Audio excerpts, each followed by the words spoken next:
India பாகிஸ்தானில் இருக்கும் தீவிரவாத முகாம்களை தாக்கி இருக்கிறது. அதாவது இதை போர் அப்படின்னு சொல்ல முடியாது. காரணம், இராணுவ தளங்களை இந்தியா எந்த தாக்குதலும் நடத்தவில்லை. இராணுவ தளங்கள் மீது இந்தியா தாக்குதலை நடத்தவில்லை. பொதுமக்கள் மீதும் எந்த தாக்குதலையும் இந்தியா நடத்தவில்லை. அப்போ யாரை அடிச்சிருக்காங்கன்னா, தீவிரவாதிகள், லஷ்கர் உதைபா என்று சொல்லக்கூடிய அமைப்பை சேர்ந்த தீவிரவாதிகள் பாகிஸ்தானில் எங்கெங்கே இருந்தாங்களோ அவங்களுடைய தீவிரவாதிகளுக்கு ட்ரைனிங் கொடுக்கக்கூடிய, பயிற்சி கொடுக்கக்கூடிய கேம்ப் எங்கெங்கே இருந்ததோ அது இடத்தெல்லாம் சரியாக குறி வச்சு அடிச்சிருக்காங்க. இதில் பாராட்டப்படக்கூடிய விஷயம் என்னன்னு கேட்டிங்கன்னா, நம்ம மிலிட்டரி இன்டெலிஜென்ஸ், இராணுவ உளவு பிரிவு சரியாக மிக அருமையாக எங்கெங்கு தீவிரவாத முகாம்கள் பாகிஸ்தானில் இருக்குங்கிற விஷயத்தை கரெக்டாக எடுத்துருக்காங்க. அது எடுக்கிறது பெரிய விஷயம். இன்னொரு நாட்டில் தீவிரவாதிகள் எங்கே இருக்காங்க, அவர்கள் வீடு எங்கே இருக்குது, எங்கே அவர்கள் கூட்டம் போடுவாங்க, எங்கே பேசுவாங்க, அவர்கள் பதுங்கி இருக்கக்கூடிய இடம் இது, இதெல்லாம் பொதுமக்களோடு சேர்ந்து இருக்காங்க. அதில் பெரிய வேடிக்கை, பொதுமக்கள் வீட்டுக்கு பக்கத்திலேயே இருக்காங்க. ஸோ இதெல்லாம் சரியான விஷயம் முதல்ல எடுத்து வச்சுருக்காங்க. அதை எடுக்கிறது பெரிய விஷயம் இல்லை, அதுவே பெரிய விஷயம். ஏன்னா இன்னொரு வெளிநாட்டில் இருக்கிறது. ஆனால் அதை விட பெரிய விஷயம் என்னென்னா, குறிவைத்து ஏவுகணைகளை குறிவைத்து குண்டை கரெக்டாக தாக்கணும் பாருங்க, அதுதான் மிக முக்கியமான விஷயம். ஸோ நாம் இப்போ படை அனுப்பின ஏவுகணைகள் சரியாக இலக்கை போய் தாக்கியிருக்கு. அதாவது நம்முடைய இராணுவங்களே செய்திகள் ட்விட்டரில் போடுறாங்க. அதில் என்ன சொல்கிறாங்கன்னா, 44 செகண்ட், அதாவது 44 நொடி, ஒரு நிமிஷத்துக்குள்ளே 74 ஏவுகணைகளை வச்சு அடிச்சிருக்காங்க. மொத்த ஆப்ரேஷன் 24 நிமிஷத்தில் முடிஞ்சிருச்சு. இப்போ என்ன ஆயிடுச்சுன்னு கேட்டிங்கன்னா, இராணுவம் நம்ம மேலே கோவப்பட முடியாது. ஏன்னா இராணுவ தளங்களை அடிக்கலை. அதனால் இராணுவம் என்ன பார்த்தா, நம்மளை அடிக்கலை, தீவிரவாத முகாம்களை தான் அடிச்சிருக்காங்க அப்படின்னு. அங்கே இருக்கிற அரசியல் பார்த்தா, பொதுமக்கள் அடிக்கலை, தீவிரவாத முகாம்களை தான் அடிச்சிருக்காங்க. அப்படின்னா தீவிரவாதிகள் இதில் எதுவும் பாதிக்கப்பட்டாங்களா அப்படின்னு கேட்டால், நம்ம இராணுவம் இன்னும் சொல்லலை. ஆனால் ட்ரம்ப் ட்விட்டரில் போட்டார், 80க்கும் மேற்பட்ட லஷ்கர் உதைபா தீவிரவாதிகள் கொல்லப்பட்டார்கள்னு ட்ரம்ப் சொல்கிறாரு அவருடைய ட்விட்டர் பக்கத்தில். அதனால் கிட்டத்தட்ட 80க்கும் மேற்பட்ட தீவிரவாதிகள் அழிக்கப்பட்டிருக்காங்க. இது எல்லாமே பாகிஸ்தான் ஆக்கிரமித்த காஷ்மீர் பகுதியில் தான் பெரும்பாலான தாக்குதல் நடந்திருக்கிறது.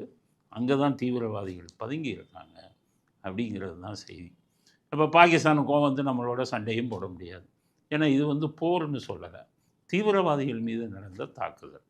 தீவிரவாதிகள் மீது மட்டும் கரெக்டாக இப்படி தாக்குனா சரியாகுமானா, அமெரிக்கா தான் நான் பண்ண ஆரம்பித்தாங்க.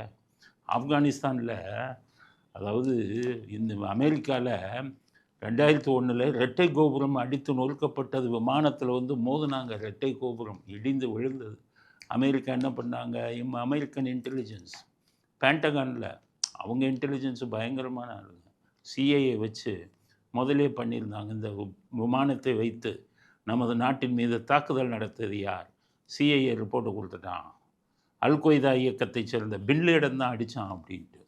உடனே அமெரிக்கா அன்னையிலிருந்து பின்லேடனை ஃபாலோ பண்ணாங்க. பின்லேடன் எங்கே இருக்கிறான், ஆப்கானிஸ்தானில் பார்த்தீங்கன்னா வெறும் மலையும் பாறையும் குகையும் தான் இருக்கும். இந்த தீவிரவாதி பூரா அதில் போய் ஒழிஞ்சுக்கிட்டான். அதுவும் இவர் பின்லேடன் அந்த தீவிரவாத குகைக்குள்ளே ஆப்கானிஸ்தானில் இருக்காருன்னு உடனே அமெரிக்க விமானங்கள் ஆப்கானிஸ்தானில் நுழைந்து தீவிரவாதிகள் தங்கியிருந்த அந்த மலைகளை தாக்கியது. முதல்ல ஆரம்பித்ததே அவங்க தான், தீவிரவாதிகளை தாக்க ஆரம்பித்தது அமெரிக்கா தான். அன்று ஆப்கானிஸ்தானில் அடித்தாங்க. அதுக்கப்புறம் பயந்து போய் பின்லேடன் ஆப்கானிஸ்தானில் இருந்தால் நம்ம உயிருக்கு ஆபத்துன்னு சொல்லி பாகிஸ்தானுக்கு உள்ளே போய் பாகிஸ்தானில் பொதுமக்களோடு சேர்ந்து ஒரு வீட்டில் இருக்கார்.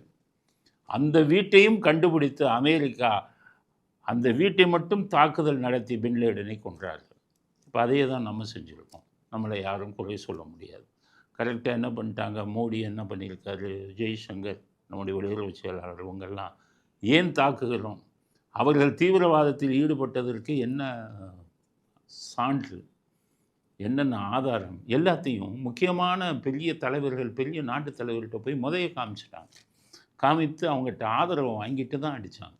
எல்லோரும் ஆதரவு கொடுத்துட்டாங்க. நீ அடித்தது ரைட்டு, உங்களை தாக்கும்போது நீங்கள் அடித்து தான் பண்ணணும் அப்படிங்கிறத ஒத்துக்கிட்டாங்க. இப்போ பார்த்தீங்கன்னா சைனா, பாகிஸ்தான் மிகவும் எதிர்பார்த்தது சைனா. இந்தியா தாக்கியவுடன் சைனா தனக்கு வந்து ஆதரவாக குரல் கொடுப்பார்கள், அப்படி குரல் கொடுப்பார்கள்னு நினைச்சாங்க. சைனா என்ன சொல்லிட்டான் தெரியுமா? தீவிரவாதத்துக்கு நாங்கள் எதிரானவர்கள் சொல்லிட்டான்.